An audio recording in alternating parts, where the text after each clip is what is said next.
नमस्कार। Divine healing channel की Hindi audio book series में आपका स्वागत है और आज हम इस बुक के 11वें पार्ट को बना रहे हैं। तो चलिए शुरू करते हैं। यदि आपको टीवी पर कार्यक्रम पसंद नहीं है तो आप कार्यक्रम बदल सकते हैं।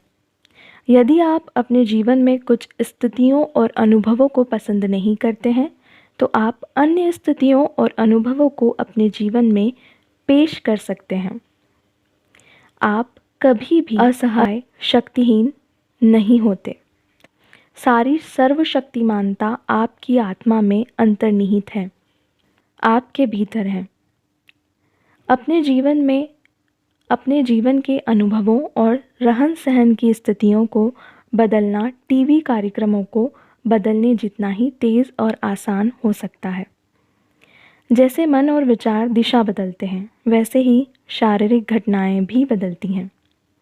आप भौतिक घटनाओं और भौतिक परिस्थितियों को अपनी पसंद के अनुसार बदल सकते हैं।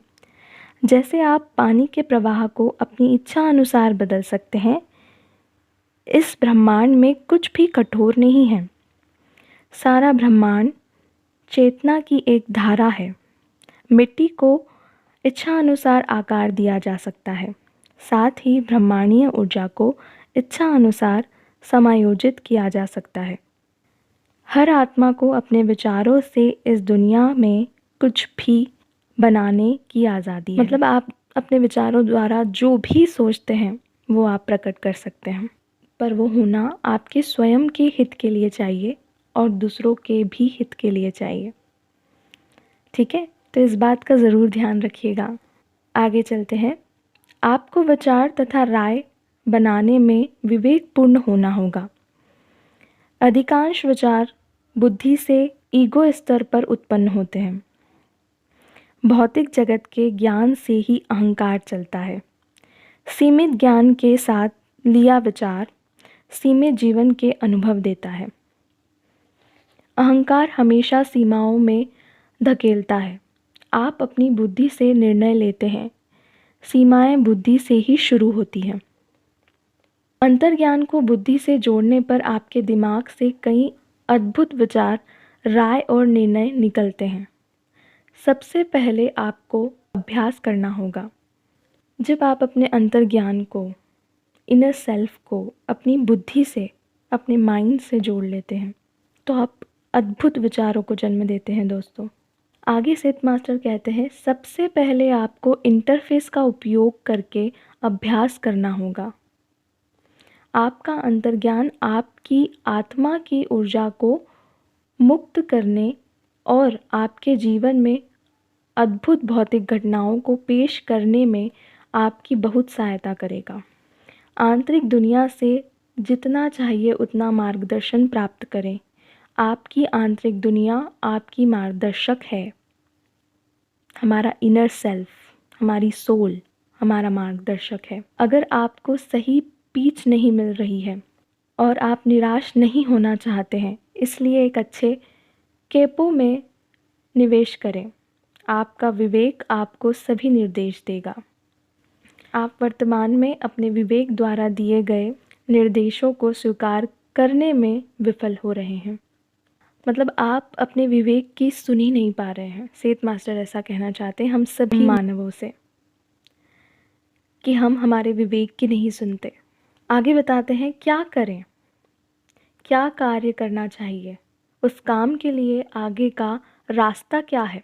यह केवल कुछ लक्ष्य निर्धारण है जिनका आप उपयोग कर सकते हैं। एक पल के लिए अपनी आंखें बंद करें और अपनी श्वास का निरीक्षण करें। तब आप अंतर्मुखी हो जाते हैं। विवेक से कुछ विचार, कुछ छवियां आपके पास चमकती फ्लैश होती है। उनमें वह संदेश है जो आप चाहते हैं।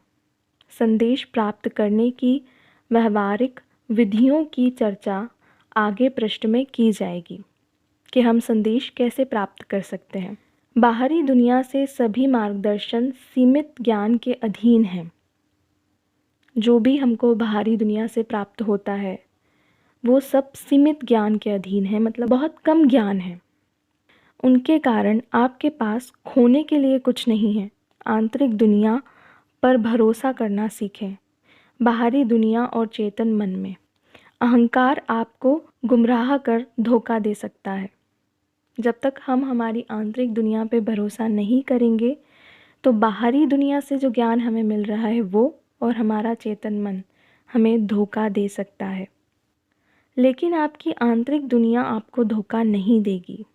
जो हमारे अंदर से आता है, जो हमारे इंट्यूशंस होते हैं, वो कभी हमें धोखा नहीं देते। यह हमेशा आपको आगे ले जाती है। हमारी जो आंतरिक दुनिया से विचार निकल कर आते हैं, जो हमारे इंट्यूशंस होते हैं, ये हमें हमेशा ग्रो करने में हमारी हेल्प करते हैं। आपके विचारों की शक्ति अकल्पनीय है। जब कोई विचार आपके मन से भावना मुक्त होता है तो उसमें रॉकेट को चंद्रमा तक ले जाने की शक्ति होती है। न तो आपके वैज्ञानिक और न ही आपके वैज्ञानिक उपकरण विचार तरंगों का पता लगाने की स्थिति में हैं। मजबूत विचार तरंगें स्टील की तुलना में बहुत घनी होती हैं।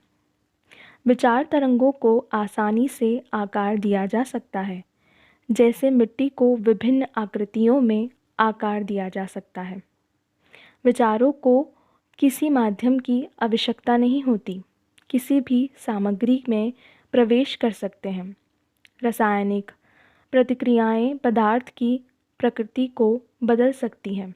विचारों की समय और दूरी की कोई सीमा नहीं होती। तो सेठ मास्टर यहाँ पे यही समझाना चाह रहे हैं दोस्तों कि हमारे विचार तरंगों को किसी माध्यम की ज़रूरत नहीं होती है और हमारे विचारों की समय और दूरी की कोई सीमा नहीं होती है।